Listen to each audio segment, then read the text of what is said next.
Good afternoon, everyone, and welcome to Liberty.me Live. I'm your host, Mike Reed, and this is Scotch and Scholars. My guest tonight is Jayant Bhandari. If you don't already know, Jayant is a world-traveling investment advisor. He's worked with Casey Research, U.S. Global Investors, and Indian subsidiary companies of two other European companies. And somehow, amidst all the world traveling and advising he does, he also finds time to write for the Mises Institute, the one in the United States, one in Canada, the Fraser Institute, and Liberty magazine. So there's lots of Jayant Bhandari all over the world. But today I want to start by talking especially about your upcoming conference, your yearly conference in Vancouver, Capitalism and Morality. So Jayant, thank you so much for joining us. It's great to talk to you. Thanks for having me, Mike. Yeah. So this conference, it's at the end of July this year, right? That's correct. It's on the 30th of July, 2016 in Vancouver at the Simon Fraser University's main campus in downtown Vancouver. Oh, nice. That's a beautiful place. It is one of the oldest buildings in Vancouver, and that makes it a very nice place to hold a conference on morality and Western civilization and reason. Oh, all right. So this really takes us into something I've been enjoying in your writing for years now, in terms of your emphasis on capitalism and morality. I notice a lot of scholars in the liberty scene, a lot of writers focus more on institutions or laws, private property, and so on. And you seem to think that that's a secondary issue, and the real prime driving force is the morality, or you might say the national character of people in a country. Is that right? Absolutely. So, Mike, you can have the best institutions possible, but they will degenerate and decay very rapidly if the underlying society does not have the culture of reason, and if the underlying society does not have the culture of respect for the individual. So really, a lot of countries around the world got Western institutions, but all those institutions got decayed and degenerated into something horrible because the underlying culture was not supportive of those institutions. So you must first work on the culture and the character of the individuals, without which no change is possible. Wow. So my experience is that a lot of people, myself included, tend to think of the institutions themselves as driving the culture. So we see in the rise of Soviet Russia a pressure on the individual to use corruption in order to just get through daily life, to use black market activities to bribe officials and so on. And it sort of the institutions as driving morality. But you don't see it that way. Is that right? Well, it's very important to go to Russia and go to China and go to India and try to understand the mentality of the individual in these countries. And you very soon realize that while he wants corruption to go away in his society, he himself does not want to give up his own corrupt practices. People in these societies have a tendency to tell me and you how I and you should live. Now, when this is the character of the individual, the kind of society and the kind of institutions they generate are institutions that are fed poison, and these institutions will be corrupt, despite the fact that these people on surface might want corruption to end. Corruption will not end until these people have cleaned up their thinking, they have adopted reason, and they have adopted honesty and integrity in their own lives. So you've talked a lot about we've only got 3 minutes in, but you've talked a lot about the importance of reason itself. What do you mean by reason? I mean, isn't every human on the planet using their mind as best as they can to solve problems in their life? No, not actually, Mike. And this is a surprising discovery one makes if you really travel around the world and try to understand how people around the world live. The concept of reason is, even today, despite the fact that we have had internet for the last 30 years and we have been interacting with people around the world for the last 200 years or so, the concept of reason is still a predominantly a Western concept. You only see the concept of reason in North Europe, North America, Australia, and New Zealand. The concept of reason is almost missing completely in Africa, Middle East, Southeast Asia. And so, for example, you cannot really negotiate or discuss or argue with people from these countries. Most of what these people do is to exchange slogans and beliefs and superstitions. And if you pay attention, that's what you start to understand about these societies. So instead of reason, what are people doing with their brains in your view? Well, I have completely failed to understand what they do with their brains, but their brains are loaded. Their brains are loaded with irrationality, superstitions, and beliefs. So the brain actually has a lot more work to do than your and my brain does, but it has to process beliefs and superstitions and irrationality. So if I tell someone, for example, in India, and say that this is what reason dictates that you should do, his response will most likely be that in our society, in our religion, this is not how we do things. We should do it this way because that's how we have always done it. Now, he is overloaded with information and beliefs, but this is not attached to any reasoning or critical thinking. And you very soon start to discover how lacking most of these societies are in terms of reason and critical thinking. This is just astounding. I mean, I've been reading your work for a while, but I didn't realize how fully and energetically you believe this. I'm not terribly convinced that I'm very reasonable or free of superstition. But I wonder how this indicates strategies for you in your investment work. I mean, a lot of what you do, you spend your time flying around the planet. You told me you're planning to travel to Canada, India, traveling Asia later on. I think you've done a bunch of China travel. And you do this looking as an investment advisor, looking for opportunities for capitalist engagement. Can you tell me how this understanding of people's mindsets shapes your thinking about good investment opportunities in countries where you think people aren't mostly reasonable? Well, Mike, for me, life and work and fun, all these things are the same things. I travel the world to experience the world. I enjoy traveling. And by understanding how those people think and how they produce wealth, I try to understand how I can get involved and make profit from my involvement in those people. And being a rational person, you also take into account their irrationality in a lot of these countries. And that leads you, so the concept of reason and the concept of fun, the concept of enjoying and understanding the culture of these countries enables you to put all these things together and then make an investment strategy to understand how you can make money from investing in these countries. So you treat it like just another constraint, just another thing like geography or institutions that shapes what's happening in the country. Is that right? Absolutely. So, right now there's so much talk about India becoming a superpower, India becoming the next China. And IMF and World Bank today came out with a news saying that India's growth rate will outpace Chinese growth rate, and it will be better than they thought a couple of months earlier. Okay. Now, what is it all based on? Because Indian central bank is printing more paper, because Indian government is investing more in infrastructure, and it will be pushing for more industrialization. But any person with reason understands that this is not going to happen.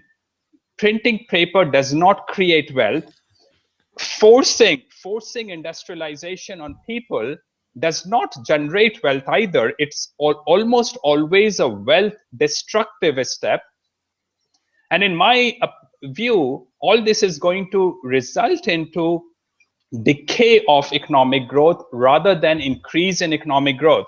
So again, my views are very different from the views that IMF and World Bank has. And I think India will actually worsen as time passes by. Wow. And is that a similar view that you have on the development in China, which is also hyped a lot in terms of reports from economic agencies? Well, I am very optimistic about China. China is, remember, Chinese are among the smartest people in the world. Now, of course, you go to China, and I go to China quite often, and you see a lot of filth and people making a lot of noise and rude behavior. But remember, this country has grown from a wretched society, a wretched communist society 30 years back, to one of the richer countries, rich enough that you now compare China with the US. And that shows an enormous amount of progress that that country has made. And that it has made that progress despite that all these people, World Bank and IMF and the US government, wanted China to accept democracy and set up Western kind of institutions in China. But China has grown despite all these institutions. Had they adopted Western institutions, China would have done what India is doing today, which is that China would still be a wretched, poor country. Wow, I feel like my world is upside down from the usual economic development thinking to the Jayant Bhandari way of foreseeing the world. Well, you have to really see, and I go to China and I feel much more free in China than I feel in most of the other places in the world. The police does not interfere with my life. The banks and a lot of organizations are open 7 days a week, and they open early in the morning and they're open until much later in the evenings. So you can go to banks on a Sunday or a Saturday and take your money out. China is a very capitalistic economy, and the word communist and dictatorship should not confuse you. So the fact that China is nonetheless is undemocratic, is ruled by a tight-fisted political elite, does not seem to you like a big problem in terms of economic development. Is that true? Well, absolutely. Democracy is the worst possible system you can have. Democracy is truly, nothing gets worse than democracy, because in a democratic system, the masses decide who runs your institutions. And the masses are the least competent people to decide who runs the institutions. Masses are driven by their survival needs, and they can't think about tomorrow. The masses cannot reason. And these people should never be allowed to decide who runs your government. Democracy, once you accept democracy, it's downhill thereafter. And in my view, Western countries reached their intellectual peak before they accepted democracy. After democracy, it has been downhill for all these Western countries. And really, Mike, you have to look at what's happening in the US. Every president cycle gets worse and worse and worse and worse. And now in Canada, you have a baby ruling you as your prime minister. So this is democracy. So you think Westerners are kind of coasting on the successes from our 1800s and early 1900s monarchical era. Is that true? Well, there's always economic progress does not have to happen right after intellectual progress happens. But so there's this time lag between economic progress. Economic and scientific progress has continued despite that intellectually the West reached its peak maybe 100 or 200 years back. And now the West is in decline, it's stagnating. What you see is negative yields all over. The institutional environment in the West is becoming increasingly oppressive, because that is the mind of the masses. You are ruled by the masses, and things, in my view, will not turn around until you have seen the end of democracy in the West. Now, I know it sounds very far-fetched, but I don't see how things will turn around in the West until the masses are removed from decision making in terms of who rules your governments, who runs your governments. Wow. At the beginning of the conversation, I was under the impression that generally you thought the Western mindset was more reasonable, more rational than the mindset in India or China or other countries you work in. But it sounds like that in terms of the trajectory, China might be intellectually moving upward and the United States and Canada downward. Is that what you think? Absolutely. But more than that, I think the big problem with the West today is that the institutions are in the hands of the irrational elements of the West today. And the institutions, the more democratic you become, the more a society has a tendency to put irrational elements into positions of power, sociopaths into the position of power, because the masses are gullible. They can't see into tomorrow. They can't really weigh different aspects of decision making. But again, when I say that the West is much more rational than the East, it's actually true. The West is really much more rational, and that's why the GDP of an average Western person is about $50,000 per year, whereas GDP of places like India is only about $1,500 a year. That makes it a very wretched and poor society. But in the long run, the rationality, you think there's a decline in rationality itself. There's sort of an intellectual peak of the West, so like 100 or 200 years ago, and now there's an ongoing decline. So in the long run, a century forward, we might see a world that's not Western-led in terms of economic or intellectual development. Well, in my view, the future of the world is in China, because those are the people who are really copying the best of the West right now. And there's a tendency to compare the US with China, which is very erroneous thing to do, because China is still a wretched, poor place. But the way they are changing tells me that this change might continue. Now, Mike, you cannot really foresee the future, but almost certainly the West is in decline intellectually and economically. It's stagnating. Wow. All right. I want to pivot a little bit and talk about some of your own experiences. There's this article you wrote about Bhopal 1984. The audience doesn't know that's the world's worst industrial disaster of all time. And I'd been reading Jayant Bhandari stuff for years before that, but this is the article that really jumped out at me and helped me understand the connection between your biography and your ideas and your work. So can you tell me what happened in Bhopal 1984 and then tell me how you experienced it? Well, I was in Bhopal in 1984. I was a teenager living with my parents, and we woke up very early in the morning, about 3:30 or 4 o'clock in the morning, because of this strange, pungent smell in the air. And there was also a lot of noise and sirens that we could hear. Our house was not very far from the highway.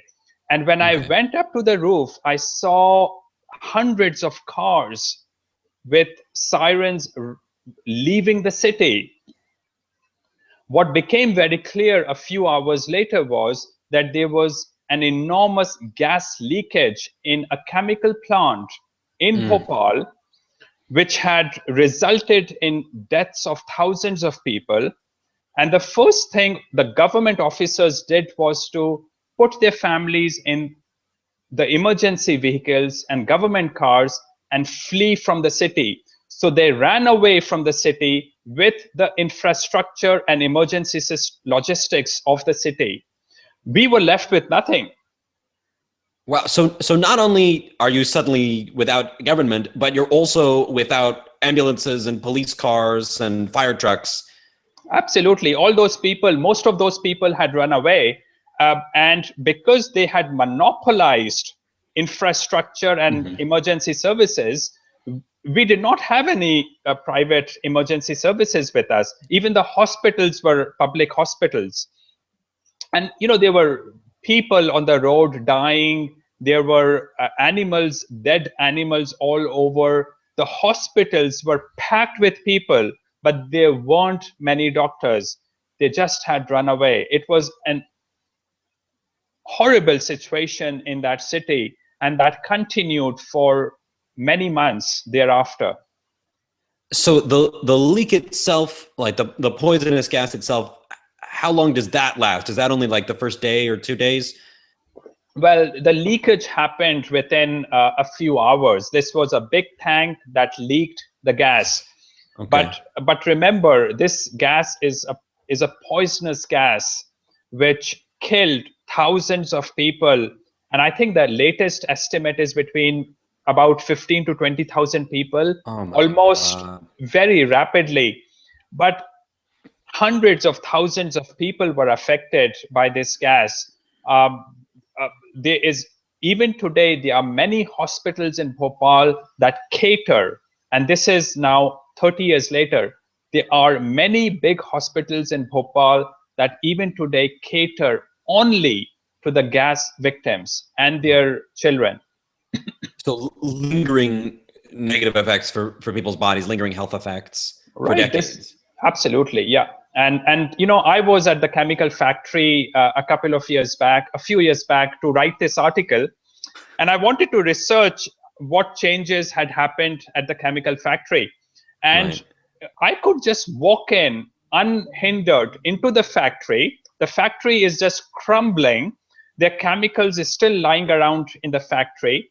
The water supplies close to that factory has a lot of chemicals in it, because the government hasn't really cleaned things up. They confiscated the factory. They stole all the money that Union Carbide gave to the government of India, and then they did not do the cleanup. And it is still continues to be unclean. You and I can walk into that factory tomorrow without any problem.